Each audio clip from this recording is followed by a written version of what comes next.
Everybody, here we are on the homestead. Gardens look a lot different since the last time we videoed. So one of our issues here in Montana, southwest Montana, is the growing season. So we put stuff in and planted our seeds like June 1st, right around there. And the beans came up, they're up about 4 inches.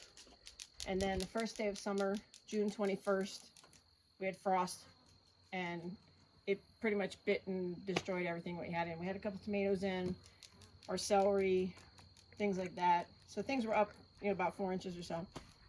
And so everything got frostbit. We let it go for a week, see if it was going to recover, and it did not recover. So we had to start over. So now we have to learn for next year to maybe wait till mid-June to plant. Yeah, I mean, I think we should look at more greenhouse planting next year, but Definitely. I mean, the amount of beans we plant would be a little bit of a pain in the tuchus to start the beans indoors. It's so funny. Like, you watch some shows and they put in a greenhouse and they plant a couple things and they're like, so now you're gonna have food for the year. And well, you don't. You have to plant a lot of stuff to have food for the year. So we actually have 3 beds of beans right now, and our plan is to blanch and freeze some of them and can some of them. But my point is, here we are. Today is June 27th. June 27th. August 27th. August 27th. And our beans are just coming. So come on down here for a sec. So the flowers have just, finished. And now the beans are starting. So here's a little baby bean. So you see this little guy right here? So now the issue is... There's some that are bigger. There are. Look, here. Here's actual beans coming in. Right. Okay? So the issue now is we've got September as good growing time. And last year, winter came in October. Winter came full on. Snow. Freezing. Snow. We actually froze raspberries on the vine. So, really our growing season is July, August, and September. And that's pretty hard for some of the things that we're trying to grow. So as we're walking around, we do have the 3 beds of beans. Then we have things that are looking a little wilty right now. We're kind of waiting to water because we thought there was a storm rolling in across the valley here, but it kind of petered out. So these are summer squash, like spaghetti squash, butternut squash, some zucchini. Your cucumbers they got frostbit. They're gone. So take a look here. So we got some yellow squash coming in. These were supposed to be your cucumbers, and they got frostbit. I just don't think you're not gonna have pickles this year unless we get them from somewhere else. But there is some zucchini in here. Yeah.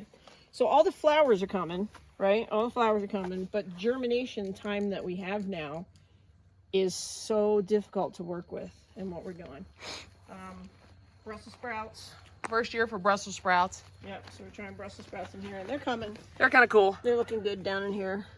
So they're working. And they're supposed to go to the first frost or something.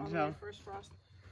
So then when we had the frost issue, what we tried to do was get a couple more beans in this row and a couple more in this row. But literally, some of them it was a couple. Some of them took. So this was our broccoli. So the broccoli's already done and harvested. So that's gone. That's the rosemary from my mom.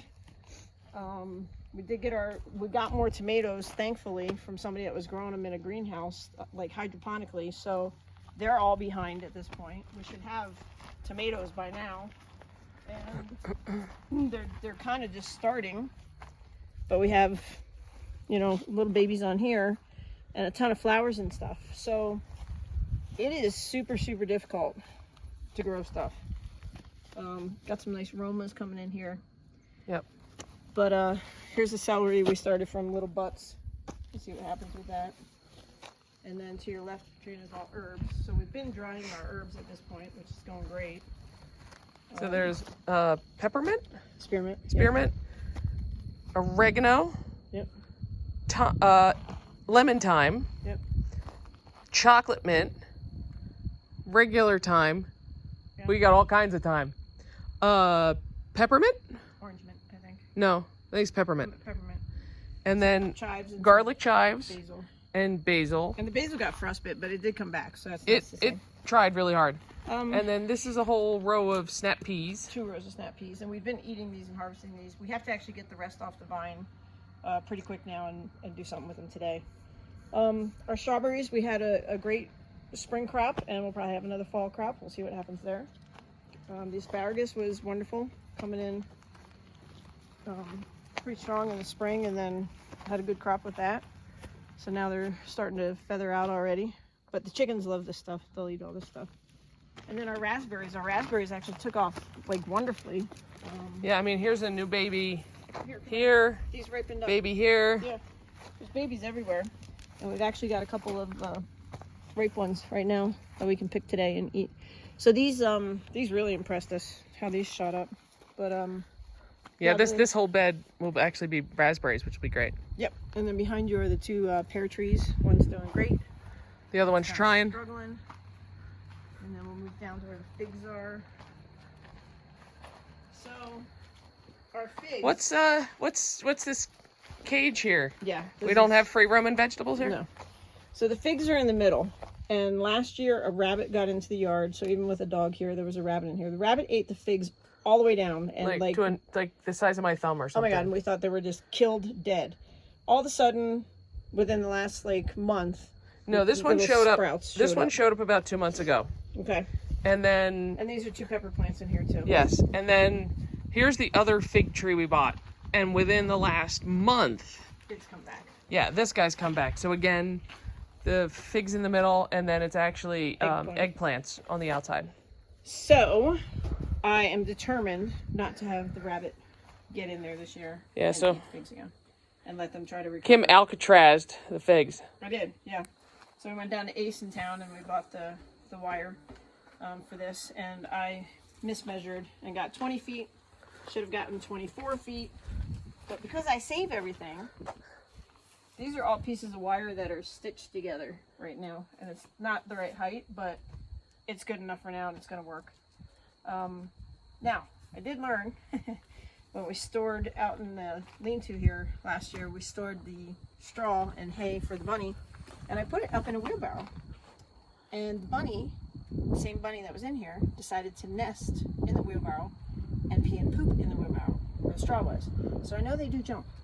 So I'm hopeful that maybe this little section right here for now, until we get back to town and get more wire, he's not going to try to jump in. So we'll see. We'll see what happens. But anyway, when you look out across, you know, what we have going on, it's pretty cool. And then out in the greenhouse, actually over here on this side, I don't know if we'll go in there and show everybody what we got going on, but we have like 20 little containers of carrots growing, and they're just baby carrots.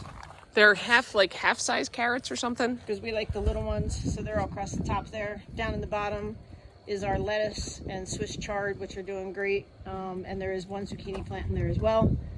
So, you know, when you talk about growing enough food for the year, we're growing a ton of carrots, but it's still, it's not enough for the whole year. Right. And then over there, we pulled out the potatoes already.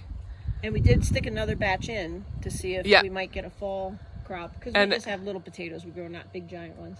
And then the one next to it is actually onions, and I think we're gonna pull some of the onions now because we do like the onionscapes. Last year we made a really nice onionscape pesto. So if we can harvest what looks like the biggest onions, chop up the scapes, we'll freeze them, and then we'll be able to make pesto later. Yeah, and then kind of point to behind the little solar panel there. Oh, That's yeah. where our rhubarb is now. So you can see the solar panels there, and then right there, last year we put, I think, like cucumbers or something in there. Yep. But this year we planted rhubarb, so the rhubarb's going to come back every year. Yep. And it'll actually grow, and everything I read said that the leaves are poison. So nothing likes to eat it. Right. So like the deer or the elk, nothing's going to want to eat that. Nothing's gotten in there anyway with the fence up. Right. So. But anyway, we're pretty proud of what we got going on, you know, but when you watch some of these homesteading shows and they do a greenhouse for them and they're like, oh, you can grow enough food. Well, yeah, it's like a 10-foot greenhouse, and it's like, you know. This still probably isn't enough food for the year for us when you think about it. And even though we're growing our own potatoes and our own onions and our own carrots and everything, it'll just get us through the year. And it's just two of us.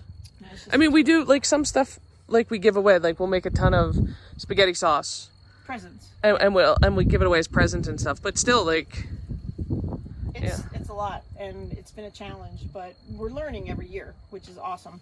And we learned this year about the frost coming super late, and then we battled hailstorms for even through July. yeah, There were 3 wicked hailstorms, and we had one in August. yeah, it beat the crap out of leaves on things. They survived, but brutal, just brutal. Anyway, that's what we got going on. Just want to share, give you an update, show you what we have, and pretty proud of it. And we'll see what happens, how we have a harvest. So we'll share that with you when that time comes. All right, cheers from the homestead. Take care, everybody. Bye.